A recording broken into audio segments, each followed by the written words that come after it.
Saudi আরব ও পাকিস্তানের মধ্যে স্বাক্ষরিত হলো একটি নতুন প্রতিরক্ষা চুক্তি। চুক্তির শর্ত অনুযায়ী সৌদি আরব বা পাকিস্তান যে কোনো একটি দেশ যদি আক্রমণের শিকার হয় তবে অপর দেশ সেটিকে নিজেদের উপর আক্রমণ হিসেবে বিবেচনা করবে এবং দুই দেশ একই সাথে প্রতিরোধমূলক জবাব দেবে।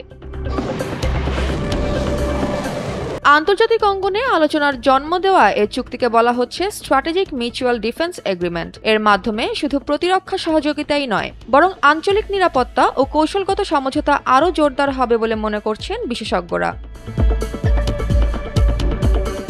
এই ঘটনা নিয়ে বাংলাদেশে প্রতিক্রিয়া জানিয়েছেন ঢাকা বিশ্ববিদ্যালয়ের আইন বিভাগের অধ্যাপক ডক্টর আসিফ নজরুল। নিজের সামাজিক যোগাযোগ মাধ্যম ফেসবুকে দেওয়া এক স্ট্যাটাসে তিনি লিখেছেন, সৌদি আরবের সঙ্গে পাকিস্তানের প্রতিরক্ষা চুক্তি স্বীকৃতি পেয়েছে। এখন থেকে সৌদি আরব বা পাকিস্তান আক্রমণ হলে সেটা দুই দেশ নিজেদের ওপর আগ্রাসন হিসেবে দেখবে এবং দুই দেশ একই সাথে হামলার জবাব দেবে। আলহামদুলিল্লাহ, আসলে এমন দৃষ্টিভঙ্গি ছাড়া মুসলিম দেশগুলোর আর কোনো উপায় নেই।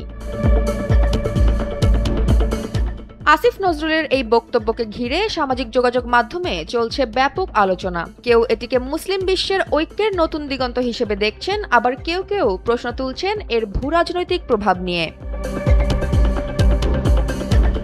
বিশ্লেষকরা বলছেন, সৌদি পাকিস্তান চুক্তি কেবল দ্বিপক্ষীয় সম্পর্ক নয়, বরং মধ্যপ্রাচ্য ও দক্ষিণ এশিয়ার সামগ্রিক নিরাপত্তা পরিস্থিতিতেও আনতে পারে বড় ধরনের পরিবর্তন। জয়া হাসান, এনপিবি।